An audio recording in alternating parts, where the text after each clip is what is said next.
அல்லேலூயா, ஸ்தோத்திரம். மீட்பெரும் இரட்சகருமாய் இயேசு கிறிஸ்துவின் நாமத்தினால் இந்த கான்ஃபரன்ஸ் கால் மூலமாக கூடியிருக்கிற ஒவ்வொருவரையும் நான் வாழ்த்துகிறேன், வரவேற்கிறேன். அல்லேலூயா, ஸ்தோத்திரம். இந்த நாளில கூட நம் வேதத்திலிருந்து தியானத்துக்காக எடுத்துக்கொண்டதான வேத பகுதி வெளிப்படுத்தின விசேஷம் 12ஆம் அதிகாரம் 11, 12 2 வசனங்களை கொண்டு இன்றைக்கு நாம் தியானிப்போம். வெளிப்படுத்தின விசேஷம் 12ஆம் அதிகாரம் 11, 12 நான் வாசிக்கிறேன். மரணம் நேரிடுகிறதா இருந்தாலும் அதற்கு தப்பும்படி தங்கள் ஜீவனையும் பாராமல் ஆட்டுக்குட்டியின் இரத்தத்தினாலும் தங்கள் சாட்சியின் வசனத்தினாலும் அவனை ஜெயித்தார்கள். ஆகையால் பரலோகங்களே, அவைகளில் வாசமாய் இருக்கிறவர்களே, களி கூறுங்கள். பூமியிலும் சமுத்திரத்திலும் குடியிருக்கிறவர்களே, ஐயோ, பிசாசானவன் தனக்கு கொஞ்ச காலம் மாத்திரம் உண்டென்று மிகுந்த கோபம் கொண்டு உங்களிடத்தில் இறங்கினபடியால் ஆபத்து வரும் என்று சொல்ல கேட்டேன். பாருங்க, வசனம் சொல்லுகிறது 11வது வசனத்துல, மரணம் நேரிடுகிறதா இருந்தாலும் அதற்கு தப்பும்படி தங்கள் ஜீவனையும் பாராமல் ஆட்டுக்குட்டியின் இரத்தத்தினாலும் சாட்சியின் வசனத்தினாலும் பிசாசை ஜெயித்தார்கள். அல்லேலூயா. மரணம் நேரிடுகிறதா இருந்தாலும் கூட தங்கள் ஜீவனையும் பாராமல் ஆட்டுக்குட்டியின் ரத்தம் சாட்சியின் வசனத்தினால நம்ம பிசாசை ஜெயிக்க முடியும். அதுக்கு மேலுள்ள வசனத்தை பார்த்தோம் அப்படின்னா 10வது வசனத்துல, வானத்தில் ஒரு பெரிய சத்தம் உண்டாகி, இப்பொழுது ரட்சிப்பும் வல்லமையும் நம் தேவனுடைய ராஜ்யமும் அவருடைய கிறிஸ்துவின் அதிகாரமும் உண்டாயிருக்கிறது. இரவும் பகலும் நம் தேவனுக்கு முன்பாக நம்முடைய சகோதரர் மேல் குற்றம் சாட்டும் பொருட்டு அவர்கள் மேல் குற்றம் சாட்டுகள் தாழ தள்ளப்பட்டு போக கடவன். பாருங்க, ஒரு பக்கம் ரட்சிப்பு உண்டாகி கொண்டு இருக்கிறது, ஒரு பக்கம் பிசாசானவனும் தனக்கு கொஞ்ச காலம்தான் உண்டென்று அறிந்து அந்த ரட்சிக்கப்பட்ட ஜனங்களை இழுக்க பார்த்து கொண்டு இருக்கிறான். இந்த 2 காரியமே நடந்து கொண்டிருக்கிறது. ஆண்டவர் தன்னுடைய வல்லமையை விளங்க செய்து கொண்டிருக்கிறார். ஒரு பக்கம் தன்னுடைய அற்புதத்தை விளங்க செய்து கொண்டிருக்கிறார். அன்னதினமும் ஆத்துமாக்களை ரட்சிக்க ஆண்டவர் அநேகரை எழுப்பி ஆண்டவர் அன்னதினமும் சபையிலே ஆத்துமாக்களை ரட்சித்து சேர்த்து கொண்டு வருகிறார். இது அனுதினமும் ஆண்டவருடைய வல்லமை அங்கங்கே விளங்கி அற்புத அடையாளங்கள் செய்து கொண்டு வருகிறார். ஆனாலும் ஒரு பக்கம் பிசாசானவனும் எழும்பி இருக்கிறான். 12வது நாம் வசனத்துல வாசித்தோம் அல்லவா, பிசாசானவன் தனக்கு கொஞ்ச காலம்தான் உண்டென்று அறிந்து அவனுக்கு கொஞ்ச காலம்தான் கொடுக்கப்பட்டிருக்கிறது. அந்த கொஞ்ச காலத்துல தனக்கு அந்த ஆத்துமாக்களை அவன் வஞ்சித்து இழுக்க வேண்டும், ஆத்துமாக்கள் ரட்சிக்கப்படாதபடி தடுக்க வேண்டும், ஆத்துமாக்கள் சபை செய்கிற காரியங்களை தடுக்க வேண்டும். ஏதாவது ஒரு விதத்துல அவனும் தன்னுடைய காரியத்தை தடைகளை கொண்டு வந்து அவனுடைய காரியத்தை நிறைவேற்ற வேண்டும். கடைசி காலத்துல வந்து நிற்கிறோம். ஒரு பக்கம் நாம் ஆண்டவருக்காக வாழ வேண்டிய சூழ்நிலையில இருக்கின்ற ஒரு காரியத்துல பிசாசானவன் தன்னுடைய காரியத்தை தீவிரப்படுத்தி கொண்டு இருக்கிறான். இது எப்படி நாம் ஜெயிக்கிறது, நாம் என்ன பண்ணி வாழுகிறது, நம் கர்த்தருக்காக எப்படி வாழுகிறது என்று பார்த்தால் 11வது வசனத்துல அழகா ஆண்டவர் சொல்லுகிறார், ஆட்டுக்குட்டியின் இரத்தத்தினாலும் சாட்சியின் வசனத்தினாலும் பிசாசை ஜெயித்தார்கள். அல்லேலூயா. வேத வசனம் அழகாக சொல்லுகிறது, ரட்சிக்கப்படுகிறவன் முடிவு வரியந்தும் நிலைத்து இருப்பவனே ரட்சிக்கப்படுவான். முடிவு வரியந்தும் யார் நிலைத்து நிற்கிறார்களே அவங்கதான் ரட்சிக்கப்படுவார்கள். இது எதற்கு அடையாளம்? முடிவு வரியந்தும் நிலைத்து நின்றால்தான் ஆண்டவருடைய வருகையின் போது நாம் ரட்சிக்கப்பட்டுவோம், எடுத்து கொள்ளப்படுவதற்கு அடையாளம். என கண்பான தேவ ஜனமே, இந்த காலத்துல பிசாசானவனும் தீவிரமாய் செயல்பட்டு கொண்டு இருக்கிறான். ரட்சிக்கப்பட்ட ஆத்துமாக்கள் இன்றைக்கு தொய்ந்து போய் விடுகிற காரியங்களை கொண்டு வந்து விடுகிறான். அவங்க இருதயத்துல தொய்வுகளை கொண்டு வந்து விடுகிறான். ஏதாவது ஒரு காரியத்துல தளர்வுகளை கொண்டு வந்து விடுகிறான். ஏன்? அவனுக்கு இன்னும் கொஞ்ச காலம்தான் ஆண்டவர் வைத்திருக்கிறார். அந்த கொஞ்ச காலம் நான் எப்பொழுது வேண்டுமானாலும் அதி சீக்கிரத்தில் வருவேன் என்று வாக்கு கொடுத்திருக்கிறார். நான் அதி சீக்கிரத்தில் வருவேன் என்று வாக்கு கொடுத்திருக்கிறார். அதனால பிசாசுக்கு கொஞ்ச காலம்தான் நியமிக்கப்பட்டிருக்கிறது. அதனால அவன் ரட்சிக்கப்பட்டவங்களையும் கை வைக்க விரும்புகிறான் பிசாசு. யாரைங்க? ரட்சிக்கப்படாதவர்களை ரட்சிக்கப்படாதபடி தடுக்கிறான் ஒண்ணு. ரட்சிக்கப்பட்டவர்களை அந்த ரட்சிப்பிலிருந்து விலக்க அந்த ரட்சிப்பை இழக்க அவன் காரியத்தை கொண்டு வருகிறான். ஏதாவது ஒரு காரியத்துல ரட்சிக்கப்பட்ட தேவ ஜனத்துக்கு முன்பாக பாவத்தை கொண்டு வந்து நிறுத்துவான். ரட்சிக்கப்பட்ட தேவ ஜனத்துக்கு முன்பாக ஏதாவது ஒரு பாவமான காரியங்களை கொண்டு வந்து நிறுத்துவான். உலகத்தை கொண்டு வந்து காமிப்பான். எவ்வாறு உலக ஆசபாசைகளை பார் அப்படின்னு சொல்லி கொண்டு வந்து நிறுத்துவான். ரட்சிக்கப்பட்ட தேவ ஜனத்துக்கு முன்பாக தான் அநேக காரியங்களை கொண்டு வந்து நிறுத்தி அவன் தன் பரிசுத்தத்தை இழக்கக்கூடிய காரியங்களை கொண்டு வந்து நிறுத்துகிற வேலைதான் பிசாசானவனுடைய வேலை. எனக்கு அன்பானவர்களே, இந்த காலை வேளையில ஆண்டவர் நம்மோடு பேசுகிறதான காரியம் ஒன்னு ரட்சிப்பு இருக்கிறது, இன்னொன்னு பிசாசானவன் அவனுடைய வேலையை செய்கிறான். இந்த அசுத்தமான உலகத்துல நாம எப்படி பரிசுத்தமா வாழ்வது என்பதுதான் கேள்வியாக இருக்கிறது. அதுல ஆண்டவர் தெளிவாக எழுதி வைத்திருக்கிறார். 11வது வசனத்துல ஆட்டுக்குட்டியின் ரத்தத்தினால ஜெயிக்கலாம். அல்லேலூயா. ஆண்டவருடைய ரத்தம் அனுதினமும் நம்ம செபிக்கிறதுனால, அனுதினமும் அவருடைய ரத்தம் நம்ம மேல, ஆண்டவரே ரத்தத்தினால் எங்களை கழுவுங்கன்னு சொல்லி ஒவ்வொரு நாளும் நம்மளை சுத்திகரிக்கிறதுனால, நம் வீடுகளின் மேல ஆண்டவருடைய ரத்தத்தை நம்ம ஒவ்வொரு நாளும் தெளித்து ஜெபிக்கிறதுனால, பிள்ளைகள் மேல தெளித்து ஜெபிக்கிறதுனால நாம பிசாசனுடைய கிரியைகளுக்கு விலக்கி தப்பித்து கொள்ளலாம். இரண்டாவதாக சாட்சியின் வசனம் ஆள வேண்டும். சாட்சியின் வசனத்தினால் அவனை ஜெயிக்க வேண்டும். என அன்பானவர்களே, ஒரு சாட்சியுள்ள வாழ்க்கை வாழ்வதனால பிசாச ஜெயிக்கலாம். முதலாவது அவன் கை வைப்பது குடும்பத்தை கை வைத்து விடுவான். அந்த குடும்பத்தை கை வச்சு அந்த சாட்சியை இழக்க நேரிட பண்ணிடுவான். இதுதான் பிசாசனுடைய தந்திரம். குடும்பத்துல குழப்பத்தை கொண்டு வருவான், குடும்பத்துல போராட்டத்தை கொண்டு வருவான், கணவன் மனைவிக்குள்ள சண்டைகளை கொண்டு வருவான், சமாதானத்தை கெடுத்துடுவான், ஒரு மனதை கெடுத்துடுவான், பிள்ளைகளுடைய அன்பை கெடுத்துடுவான். இது எல்லாத்தையும் இழக்க பண்ணுகிறவன் பிசாசனுடைய கிரிகள். அவன் கொல்லவும் அழிக்கவும் வருகிறான் என்று வேறொன்றுக்கும் வரமாட்டான். அவன் திருடுகிறவன். நம்மளுடைய சமாதானத்தை திருட பார்ப்பான், குடும்ப அன்பை திருட பார்ப்பான், குடும்பத்தில் உள்ள அன்பை சமாதானத்தை, குடும்பத்தில் உள்ள ஒரு மனதை திருட பார்ப்பான். அதுதான் அவனுடைய வேலை.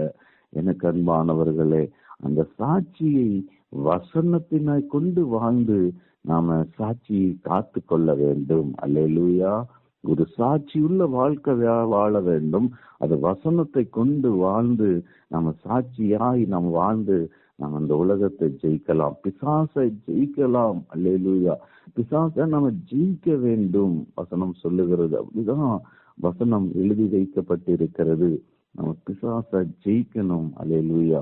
பிசாசை ஜெயிக்கணும்னா நம்ம ஒரு வசனத்தை கொண்டு வாழ வேண்டும், சாட்சியாய் வாழ வேண்டும்.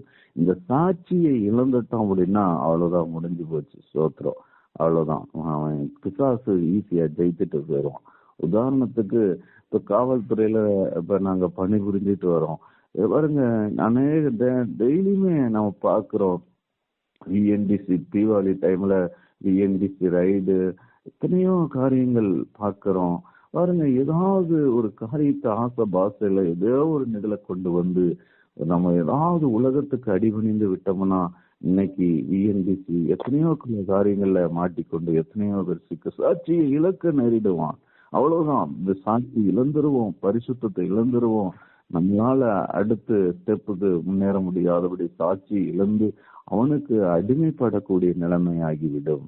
எனக்கு அன்பானவர்களே, தேவ ஜனமே, பிசாசானவனும் கொஞ்ச காலமா இருக்கிறது என்று தீவிரமாய் செயல்பட்டு கொண்டிருக்கிறான். வசனத்துல அழகாக நாம் வாசிக்கிறோம் 12ல, ஐயோ பிசாசானவன் தன கொஞ்ச காலம்தான் உண்டென்று அறிந்து மிகுந்த கோபம் கொண்டு இறங்கினபடியால் இறங்கி இருக்கிறான். அப்படின்னா என்னன்னா, அவனுக்கு கொஞ்ச காலம் தான் நியமிக்கப்பட்டிருக்கிறது. ஆண்டவருடைய வருகைக்கு முன்பாக அவன் பக்கம் ஒரு கூட்டம் சேர்க்கணும். எப்படிங்க? அவன் பக்கம் கொஞ்சம் கூட்டம் சேர்க்கணும். அவனுக்கும் ஆட்கள் வேணும். அது ரட்சிக்கப்பட்டவர்கள் இருந்து இழுப்பான், ரட்சிக்கப்படாத ஜனத்தை தடுப்பான். ஆலய ஆராதனையில ஏதாவது ஒரு குழப்பத்துக்கு அவன் பக்கம் 4 பேர்த்த சேர்க்கறதுக்கு அவன் தீவிரம் கொண்டு கோபம் கொண்டு தீவிரமாய் செயல்பட்டு கொண்டு இருக்கிறான். நமக்கு அவன் நம்மளுடைய காரியங்கள்ல தேவ ஜனமே ஒவ்வொருவரும் நாம இதை சுதாரித்து நாம் ஒவ்வொருவரும் என்ன பண்ணணும்னா வசனத்தை காத்து சாட்சியாய் வாழ வேண்டும். ஹல்லேலூயா. 1. 2வது, ஆட்டுக்குட்டியின் ரத்தம் நாம் தெளிக்கப்பட்டிருக்க வேண்டும். அன்றைக்கு பஸ்கா பண்டிகையில பாருங்க, ஆட்டுக்குட்டி ரத்தம் நிலவு காலையில பூசப்பட்ட ஒவ்வொரு வீடுகளிலும் எந்த சேதாரமும் இல்லை. இன்னைக்கு ஆட்டுக்குட்டியின் ரத்தம் பூசப்படாமல் இருக்கிறது என்றால் பிசாசனம் கை வைக்கக்கூடிய நிலைமை காணப்பட்டுவிடும். அந்த தினமும் ஆண்டவரே உங்களுடைய ரத்தத்தை எங்க வீடுகளிலே தெளிக்கிறோம், ஆண்டவரே உங்களுடைய ரத்தத்தை எங்க பிள்ளைகள் மேல தெளிக்கிறோம் என்று சொல்லி நம்ம ஒவ்வொரு நாளும் நம்ம சாட்சியாய் வாழ வேண்டும். ஏனென்றால் பாருங்க, ரட்சிப்பும் வல்லமையும் தேவனுடைய ராஜ்யம் கிறிஸ்துவின் அதிகாரமும் உண்டாயிருக்கிறது. இரவும் பகலும் நம் தேவனுக்கு முன்பாக நம்முடைய சகோதரர் மேல் குற்றம் சுமத்தும் பொருட்டு அவர்கள் மேல் குற்றம் சாட்டுகிறவன் தாழ தள்ளப்பட்டிருக்கிறான். நம்மள குற்றம் சாட்டும் பொருட்டு ஒரு கூட்டம், நம்ம பாருங்க யோபுவ குற்றம் சாட்டினாங்க. அவங்க மனைவியே சொன்னாங்க, தேவனை தூசித்து ஜீவனை விடு, இன்னமா நீ தேவன் நீ வணங்கிட்டு இருக்கிற அப்படின்னு சொல்லி அவங்க மனைவியே சொல்றாங்க. நீ தேவனை தூசித்து விடு, ஏன்னா எல்லாமே போயிருச்சு, சொத்து போயிருச்சு, பிள்ளைங்க போயிருச்சு, உன் சரீரமும் போயிருச்சு, இன்னமா தேவன் சொல்லிட்டு இருக்கிற, நீ தேவன் இருந்திருந்தா ஏன் இப்படி இருக்குது? அவங்க நண்பர்கள் சொல்றாங்க, நீ பாவம் செஞ்சுட்டு அதனாலதான் இப்படி, நீ விட்டு நீ தேவனை தூசிக்க, தேவனை குற்றம் சாட்டு அப்படின்னு சொல்லி சொல்லுகிறதுக்கு ஏராளமான பேர் கூட இருந்தாங்க. ஆனா வேதவசனம் சொல்லுகிறது, யோபு தன் உதடுகளினால கூட பாவம் செய்யவில்லை. அல்லேலூயா. குற்றம் சாட்டுகிறவர், இன்னைக்கு குற்றம் சாட்டுறதுக்கு ஏதாவது ஒரு விதத்துல குற்றம் சாட்டி நம்மளை குற்றம் சாட்டுகிறவர்கள் காரியங்கள் இறங்கி வந்திருக்கிறது. பிசாசவனும் அப்படி செய்வானாம். ஆதாம் ஏவாள் காலத்தை பாருங்க. இன்னைக்கு பிசாசனம் வலுசர் சில பிசாசனம் வந்து சொல்லுகிறான், பாருங்க அவன் இந்த பழத்தை உன்னை புசிக்க கூடாதுன்னு தேவன் சொன்னதுண்டோ, இதன் எல்லா பழத்தையும் புசிக்கலாம் சொல்லி அந்த புசிக்க கூடாது சொன்ன பழத்துல விலக்கப்பட்ட பழத்தை புசிக்கும்படி செய்தான். அதுதான் தேவ ஜனமே, சாட்சியை இழக்க பண்ணக்கூடிய காரியங்களை கொண்டு வந்து நிறுத்திடுவான். ஐ ஆம் பர்ஃபெக்ட் நினைப்போம், ஆனா ஏதாவது ஒரு விதத்துல அவன் சாட்சி இழக்க பண்ணிவிடுவான். கவனமா இருக்கும் அந்த நாளில. இது கடைசி காலம், எந்த நேரத்திலையும் ஆண்டவருடைய வருகை சமயமா இருக்கிறது, எந்த நேரத்திலையும் அவருடைய வருகை சமயமா இருக்கிறதுனால நாம 2 விஷயத்தை காத்து கொள்ளணும். சாட்சியுள்ள வாழ்க்கை வாழ வேண்டும். ரத்தம் எப்பொழுது நம்ம குடும்பத்து மேல பூசப்பட்டு இருக்க வேண்டும். ஒரு சாட்சியுள்ள வாழ்க்கை வாழ்ந்து நம்ம காட்ட வேண்டும். தேவ ஜனமே, வேதவசனம் அழகா சொல்லுகிறது அல்லவா, முடிவு பரியந்தமும் நிலைத்திருந்தால் மாத்திரமே ரட்சிக்கப்படுவன். ஏதோ கொஞ்ச காலம் அப்படியே ஃபயர், ஆனால் மீதி கொஞ்ச காலம் தொய்ந்து போன நிலைமை, மீதி கொஞ்ச காலம் அப்படியே மலங்கின நிலைமை அல்ல. ஆண்டவருக்காக நாம் நின்றுட்டோம் அப்படின்னா கடைசி வரையிலும் நிற்கணும். அதுதான் முடிவு வரியந்தம் நிலைத்து நிற்க வேண்டும். அவன் தான் ரட்சிக்கப்படுவான், அவன் தான் பரலோகத்துக்கு எடுத்துக் கொள்ளப்படுவான் என்பது அர்த்தம். அதற்கு ஒரு சாட்சியுள்ள வாழ்க்கை வாழ வேண்டும். குடும்பம் முக்கியம், சமுதாயம் முக்கியம், வேலையில சாட்சி இருக்கணும், எல்லா இடத்துலயும் சமுதாயத்துல சாட்சி இருக்கணும், குடும்பத்துல சாட்சி இருக்கணும். அல்லேலூயா. எல்லா விதத்திலையும் ஒரு சாட்சியுள்ள வாழ்க்கை வேணும். ஆண்டவருக்காக நிற்கிறேன் என்று சொல்லிவிட்டு குடும்பத்தை சாட்சி இழந்துடக்கூடாது. ரொம்ப நிறைய பேர் தவறுகிற ஒரு காரியம் ஒண்ணுதான். இன்னைக்கு ஆண்டவருக்காக நிற்கிறேன்னு சொல்லிட்டு குடும்பத்துல சாட்சி இழந்துருவாங்க. அது அப்படி இல்லை. முதலாவது ஆண்டவர் சொல்லுகிறார், முதலாவது குடும்பத்துல ஒரு சாட்சி, 2வது சமுதாயமும், 2வது நாம ஆண்டவருக்காகவும் சாட்சியா இருக்கணும், சமுதாயத்திலேயே சாட்சியா இருக்கணும், வேலையில சாட்சியா இருக்கணும். நம்ம எல்லா விதத்திலயும் ஒரு சாட்சி உள்ள ஒரு வாழ்க்கை வாழ்ந்து காட்டணும் தேவ ஜனமே. என்ன பிசாசவன் கொஞ்ச காலமா இருக்குன்னு தீவிரமா செயல்பட்டு கொண்டு இருக்கிறான். உங்களுடைய சாட்சியை இழந்துடாதீங்க. எனக்கு அன்பான தேவ ஜனமே, பிசாசானவன் இன்றைக்கு பாருங்க ஆண்டவரையே சோதிக்கும்படி அநேக காரியங்கள், இந்த உலகத்தையே உனக்கு கொடுக்கிறேன் தாள குடின்னு சொன்னான். அல்லேலூயா. பாருங்க, நீ மேலிருந்து கீழே கூடிய உன்னை தேவ தூதர்கள் ஏந்தி கொண்டு போவாங்கன்னு சொன்னான். நீ கல்ல அப்பமா மாத்துன்னு சொல்லி சொன்னான். பாத்தீங்களா, ஆண்டவரையே சோதிக்கும்படி ஆண்டவர் ஒரே நிமிஷத்துல அவனை தூக்கி அப்பாலே போ சாத்தானேன்னு சொன்னதுனால ஓடி போயிட்டான். எதிர்த்து நின்னதுனால ஓடி போயிட்டான். இன்னைக்கு உலகத்துக்கு அடிபணிஞ்சிருந்த அவ்வளவுதான். அதுபோலதான் நம்மளையும் ஆசபாச கொண்டு வந்து காமிப்பான். ஏன்னா நம்ம அது கர்த்தருக்காக நின்று ஒரு ஊழியை நடத்தி கொண்டு இருக்கும்போது உலகத்தை ஆசையை கொண்டு வந்து காமிப்பான். அங்க பார், இதை தராங்க அதை தராங்கன்னு கொண்டு வந்து காமிச்சு நம்மளை விழ பண்ணுகிற காரியத்தை கொண்டு வந்து காமிப்பான். அதனால அவனுக்கு கொஞ்ச காலம்தான் கொடுக்கப்பட்டிருக்கிறது. நாம் ஒவ்வொருவரும் நம்ம நம்ம கர்த்தருக்காக வாழ வேண்டும், ஒரு சாட்சி உள்ள வாழ வேண்டும். வசனத்தை கொண்டு வாழுகின்ற பொழுது ஜெயம் பெறுவோம். அப்படிதான் வேத வசனம் எழுதப்பட்டிருக்கிறது. ஆட்டுக்குட்டியின் ரத்தத்தினாலும் சாத்தியின் வசனத்தினாலும் பிசாசை ஜெயித்தார்கள். இந்த காலை வேளையில நாம பிசாசை ஜெயிப்போம். நம்ம ஒரு சாட்சியுள்ள வாழ்க்கை வாழுவோம். நம்ம முடிவு வரை இந்த நிலைத்திருந்து ரட்சிக்கப்படுவோம். கர்த்தர் இந்த வார்த்தையை ஆசீர்வதிப்பாராக. ஆமென். நாம சேர்ந்து ஜெபம் பண்ணுவோமா? ஸ்தோத்திரம். நல்ல பிதாவே, உமக்கு நன்றி செலுத்துகிறோம்.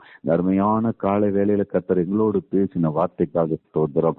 ஒரு பக்கம் ரட்சிக்கப்படுகிற ஜனங்கள் இருக்கிறாங்க, ஒரு பக்கம் பிசாசானவன் தனக்கு கொஞ்ச காலம் தான் இருக்கிறது என்று சொல்லி தன்னுடைய காரியத்தை தீவிரப்படுத்தி கொண்டு இருக்கிறான். ஆண்டவரே, அதன் மத்தியில நாங்கள் உமக்காக வாழ்ந்து சாட்சியாய் வாழ வேண்டும். குடும்பத்துல வேலையில சமாதானமாய் இருந்து ஒரு சாட்சியுள்ள வாழ்க்கை வாழ எங்களுக்கு கிருபை தரும்படியா நாங்கள் ஆண்டவரை செபிக்கிறோம்ப்பா. ஆண்டவரே தகப்பனே, நாங்கள் ஒன்றுக்கும் உதவாதவர்கள் தகப்பனே.